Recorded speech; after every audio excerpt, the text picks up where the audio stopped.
you're from Long Island? Is that where you live? Yeah, Bayshore, South Shore. So you got nothing. I mean, coding, but Coding? nothing. Barely a snowball could be formed. So here's the thing. Where I live up in Westchester, we got 6 inches. And I want to make something clear.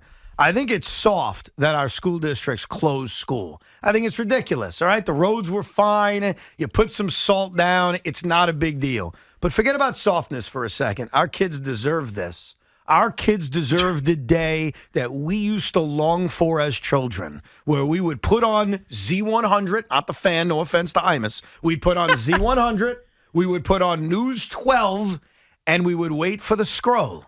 Is our school district closed? Do we have a delay? It was the most exciting day of the year outside of opening day, and we'd all pray for it. Now, nowadays, it's different. Your mom and dad get a text message. But when I got that text message at 3:45 a.m. that said that both my son's school was closed, I was excited for them because unlike you, I'm not a selfish bastard. Nope. I wanted them to experience a snow day. So for those in Westchester and parts of Jersey, I'm happy for you. For those that got a coating on Long Island, I am so sorry. You know, first of all, screw that. You screw the kids by giving them a snow day, Evan, because back in my day, if you got a snow day, you know what it meant? One more day tacked on in June. And it might have been oh, yeah. Off one snow day? The West Babylon School District, my friend, absolutely would do that. You tack off a school day, you don't miss that day. You That's get it ridiculous. On. I'd rather have the warmer weather. I'll go to school in the snow. No, I'll Sean, hike Sean. uphill. If that's the rule, yeah. I'm with you. Where I was from, it was you get like 4 or 5 snow days. And if you go over the limit, then they start tacking on days.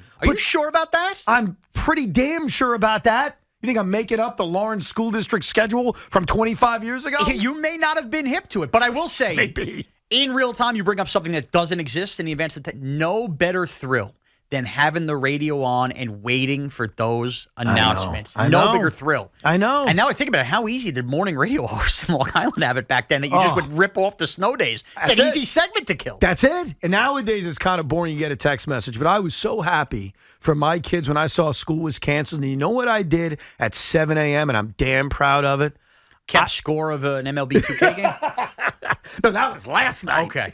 Little Yankee spring training. No, I'm just kidding. I was watching the Knicks kick the Celtics' ass. I'm disgusted by everybody. But no, I put my pants on. Then I put another pair of pants on. I went 3 layers. I went 4 layers on top. I put the gloves on, and I threw my kids in the snow. We wrestled. We snowballed fight. We cleaned cars because I kind of tricked them into helping Dad get ready for work. You got to take care of some business there. Bro, I shoveled. I love the snow. I love it. Did your wife make the kids the hot chocolate or anything? Yes. Because it became a certain age where I was outside shoveling, and that was my snow days home. And when I would ask Mom for the Swiss Miss, make it yourself. Really? Basically, you fat ass would basically what I would be told. Well, maybe at some age we'll do that, but at 6 years old and 2 years old, no, the hot chocolate was made. So for those that got to experience a snow day today, congratulations. For those that got embarrassed by a dusting, my apologies. Now let's get to the breaking news. And there is going to be a select group of people in this audience that are going to be disgusted by this. They're going to be depressed by this. They're going to be angry by this. Then there's going to be a few people that are pumped up, that are jolly. Joe Shane just told you the reality. It's a reality we speculated about, but now we know for sure. In 2023, New York Giant fans, when they open up the season against whomever they play, your quarterback is Daniel Jones. It may be on a franchise tag. It may be making $38 million a year. Who the hell knows? But what we know today from the Combine is Joe Shane was honest with you. If you wanted Daniel Jones back, you got your wish. He's your quarterback in 2023. My apologies. No apologies here. I'm pumped up that he will be, but it's not necessarily a lock if he really wanted to play games. You could franchise tag him. He could choose to sit out. That's not happening. Nobody would ever do that. That's not happening. Well, no quarterback would do that, and he's not going to do that. But yeah, he should be the quarterback. There is a quarterback that would do that. That's true. That's true. That's true. But maybe 2, by the way. But Lamar Jackson for sure. Is that who you were thinking of? Yeah, no, absolutely. Because I think it's different. I think guys are in different situations. I think Lamar Jackson may have to use that as leverage, but that's neither here nor there. You're right. The tag is a possibility. That's why I say, it could be on the tag. It could be on a long-term deal. I still happen to think it will be on a long-term deal. But what Joe Shane told everybody today, whether you like it or not, I know you're pro Daniel Jones, is he's your guy. They're invested in him because I was curious when he met the media, and we'll get to the Jets and we'll get to Douglas because he started talking too. obviously they're not going to give you the 100% truth, but sometimes you could read signs. Joe Shane said it point blank, he's going to be our quarterback. Right. Like there's no, like I was going to use an inappropriate word, there's no bleep footing around here. No, that's the guy. He's the guy. But I actually appreciate that because this is a team. They made the playoffs. Whatever you think about their win versus the Vikings, which I don't understand how you could rain on that, but then be, can you believe the Eagles smashed the Giants? They won a playoff game where Daniel Jones was the best player on the field in that playoff game. May not have been the best player on the field in the game they lost, but you've now established something. The winning culture that you're building, the easiest thing to keep that rolling is keep the quarterback in place and start building. Don't have this be some kind of headache that looms over where you're wondering, is he actually going to be back? Won't he be back? Use the tag and so be it. And we'll get to Barkley, but if that means Barkley's gone in the long term because all you have is the tag on Jones, then again, so be it. If your quarterback is in place, it allows you, now, the cap, maybe you'll do different things with the cap, although I find that to be less of a big deal than others. Hey, just establish it. Let's go. Let's worry about the other holes in his team. Did you find it interesting that Joe Shane said he had not talked to Daniel Jones's prior agents? I almost wonder how that's possible. Yeah, how is that possible? How could and also Shane, immediately after they were eliminated by the Eagles, I go back to that press conference, had no problem telling you basically the same stuff he's telling you today. Sure. But it's odd that he would say that then about Jones coming back without having any conversations. That's why it doesn't make any sense. So if he says that and then goes back and Jones goes, by the way, I really appreciate my time here, but I'm ready to move on. Then what? Yeah, it's odd because what Joe Shane said was, I remember it was about a week ago or so now, where Daniel Jones dumped his old agents, hired a new agency, moved on. And Craig and I were talking about this last week. It feels like the report of Jones asking for $45 million a year probably came from his previous agents to make Daniel look bad. Because it does make Daniel look bad. Does it, though? Yeah, I think it does. But I never got behind. It's simple negotiating. You can ask for $45 million. No. Everybody knows that you can ask for whatever. Look, I could go to FAN and ask for $8 million a year. I'm a schmuck if that ever came out. People would say, you're not Francesa. What are you doing asking for $8 million a year? So, of course, I have the right to ask for it. Jones has the right to ask for it. But what was the talk around the league, not just here in New York? The talk was, you're good, Daniel. You ain't worth $45 million a year. Right. So it made him look bad. You have to admit that. If you're an idiot, it made you look bad. I think to smart people, maybe you're not smart, Wow. It didn't make you look bad, Evan, because here's the deal. If Daniel Jones, remember, this is not a regime that drafted him, and we know that Dable fell in love with him. I bet you Jones fell in love with Dable, too, because he did wonders for his career, as did Kafka. Sure.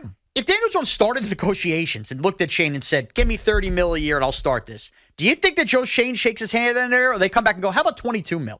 I mean, No. Look, bro, no one has an issue with someone asking for more than they're probably worth, but sometimes you could ask for something that comes across absurd. And I think $45 million a year for a guy who's a middle-of-the-pack quarterback came across absurd. Now, it doesn't matter because ultimately he's not going to get that figure, but where did that number come from? But also, where was the negotiation 3 weeks ago if Joe Shane is telling you, I've only talked to Jones's new representative? So it's odd. It may also not necessarily be true. Just because Joe Shane says something doesn't mean that's the reality. So I thought about that too, but that's an odd thing to lie about. What's the benefit of saying I didn't talk to this previous regime to make the new regime feel like I'm only in with you guys? Yeah, I don't know. Like, let's be comfortable. I wouldn't even talk to those guys. I'm only talking to you I don't know anyway. what the thinking behind it would be, but they're going to get a deal done. Like, I don't think it behooves anybody for Daniel Jones to play this season on a tag and for the Giants to have him on a tag for salary cap purposes. But the real question is going to be this.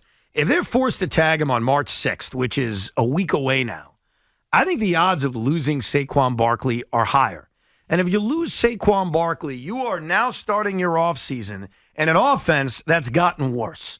And it needs to get better. Yeah. Because the one excuse I heard for Jones all year was he has no weapons. And by the way, I agreed with that excuse. He had no weapons. Like, it's absolutely true. The priority of this offseason is to put more pieces around Daniel Jones. It would suck. That'd be the phrase I would use. It's not impossible, but it would suck to start the offseason by taking away his, by far and away, most valuable weapon. I've tempered on that. You're right. On paper, immediately, it would make them worse. But I also, and this is very rare in this city, have full trust right now in Joe Shane that if the price gets too rich for Barkley long-term because you can't use the franchise tag on him, and let's say you're not willing to pay him 11, 12, 13 mil that maybe you could afford in the cap, where is that money going? Because to me, that money easily should go to insert Chris Godwin, Mike Evans, DeAndre Hopkins, It doesn't have to be a free agent. We know some of these receivers are going to get shopped. That's the new hot thing, is to shop these receivers. Because look at free agents right now. The number one receiver in the free agent market is like Juju. Right. Honestly. It's going to come down to a trade sale. Geez, call the Rams. They're shopping Rams. Did they get rid of Cooper Kupp? I mean, there are plenty of guys that are signed to deals where you use that money to receiver. And then I ask you, what's a better Giant offense next year? One in which you have Cooper Kupp or DeAndre Hopkins plus a second round or third round or fourth round running back, plus free agent or Sean Corbin, or Saquon Barkley with Isaiah Hodgins and bringing back Darius Slayton. No, you can't. And maybe your second round pick spent on a wide receiver. No, you can't frame it as keeping Saquon Barkley means you can't go after those receivers. No, you can go for both. Can. But the thing is, if you don't keep Saquon Barkley, then I trust part of the reason you're not is because that money is necessary in significantly upgraded the offense in a more important position that it needs to be upgraded. Well, and also you can produce at running back, maybe not to the level of Saquon Barkley, a lot cheaper. I mean, that's been proven time and time again. It just feels like they're close, though, financially. Joe Shane even said it today that they're closer with Saquon than they are with Daniel Jones. Which actually could even worry me. That actually could make me start to lose trust in Shane. What does close mean? How much are you going to pay him? Yeah, you know why that wouldn't worry me? Think about it. So Saquon Barkley's asking for $14 million. The Giants are offering $12. That's close. If Daniel Jones is asking for $45 million a year, you're right. They're offering $33. I got to be honest, paying Saquon Barkley $13 million doesn't seem like smart business either. You know why it's not a big deal? Because, and look at other running backs that have signed these long-term deals. You can shape it in a way in which this season, that cap number is nothing. Like, you can shape it where Saquon's got a cap number of $4.5 million, and then next year, the cap balloons up. So you really don't have that much to worry about. Yeah, but you do still have to sign Xavier McKinney, Andrew Thomas, Dexter Lawrence. I would much rather not be in tight spots and make sure those guys are done at more important positions. But haven't we seen enough around the league that the salary cap is essentially a figment of our imagination? It definitely is, and I'll go one further. I know it's kind of counteracting my own point. Other than adding a receiver, whether it's via draft or whatever, like, what was the big item in free agency the Giants were doing this year besides Barkley and Jones? Everybody, even the $45 million. You mean in additions, like who they would go after? Yes. They weren't going to do that. Shane has basically told you that. So, and they wouldn't give him the $45 million, but when everybody freaked out about, it doesn't allow you much maneuverability to do else around him. Well, what were you doing? Right. But also, you always have maneuverability. I saw a story today that the Jacksonville Jaguars converted Christian Kirk, Zay Jones, and Brandon Sheriff's signing bonuses into base salary, or vice versa. Whatever. They did cap gymnastics, and by snapping their finger, they created $26 million in cap space. The New York Giants, Adam Schefter's reporting, they're going to cut Kenny Golladay before March 15th. That's going to create $6 million in cap space. And they're likely going to restructure Adoree Jackson and Leonard Williams, do something like that. Right. So to the point, the salary cap exists, but does it really exist? It's there, but you always have the ability to manipulate it. You always have the ability to create space. You do, until eventually you have to pay the piper for a year, which the Giants just did, benefited by making the playoffs, which the Bucs and Rams are going to start to deal with. Oh, yeah, no, eventually you do. But all it really takes is a one-year reset, and then you figured it out. You're back up and going again. Well, the Giants are a great example. A year ago at this time, we're talking about the salary cap hell they're in. Now we're sitting here saying, they've got the room to do all this great stuff. But here's the bottom line if you're a Giant fan.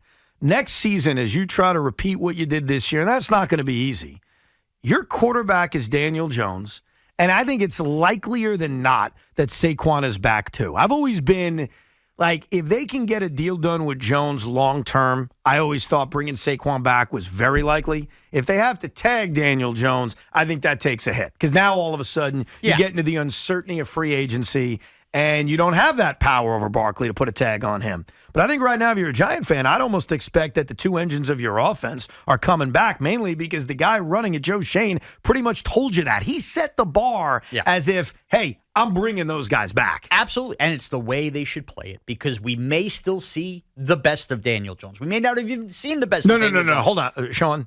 And I know you love Daniel Jones. And I don't want to say I'm a defender of his. I call it like I see. The guy had a good year. He better be better. You were not paying him to be what he was last year. Oh, there's better. And I'm talking about the best of what he could be. Well, we better see the best. Right. I totally agree. But the point I'm going to say is if they sign him to a 5-year deal, but most of it's front-loaded 2-3 years. Right. There's also nothing wrong with saying we've done this now. We didn't just draft a quarterback later, trade all the pieces now, and basically becoming Alex Smith in the Chiefs, where you're a constant playoff contender. You've built up that culture, and then boom, you figure it out. and you go draft a quarterback in 2-3 years as the finishing piece. Yeah, you have yourselves the kind of flexibility to move on if you want. But I think Manning. That's really what you're thinking about? Well, it's some kid in junior high school? It's a safety outlet. Yeah. I think that you better hope that Daniel Jones takes another step this season. I think he will. Because you're paying him to be better than what he was this season. I think the biggest thing in Daniel Jones' way is whether he stays healthy or not. I don't think the talent is and the he did issue. that last year, Yep, man. But he did in the previous years. That scares me more than his talent. Oh, no doubt. That was always my worry, especially coming into this year, is for a guy who makes a lot of plays with his legs, and he does, and I still think it's his best quality, can he stay on the field? It's why having a suitable backup was so important for the Giants last year, and they were able to do it. So I think going into the future, it's his ability to stay on the field, but for him to be worth the contract that he's eventually going to get, there's no longer going to be the excuses of, hey, he's got the worst wide receiver room in the NFL. But Evan, he only threw 15 touchdown passes. That must mean he sucks. It doesn't mean he sucks, but it's got to be better. Like, you can downplay it all you want. He's got to throw more than 15 touchdown passes. Sorry. Did he play in the final game of the regular season? No.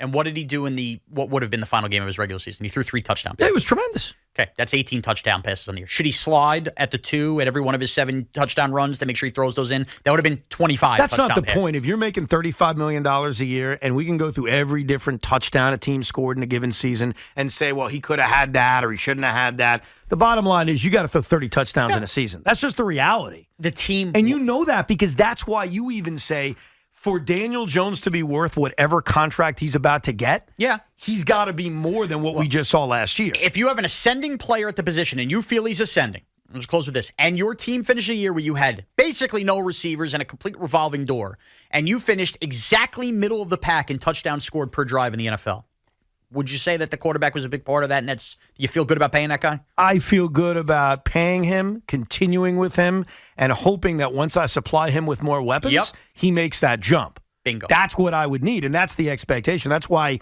a lot of what you're paying Daniel Jones for is not what he just did. It's about what you expect him to do, and the expectations are about to be raised. Raise him, baby. Let's go. Yes.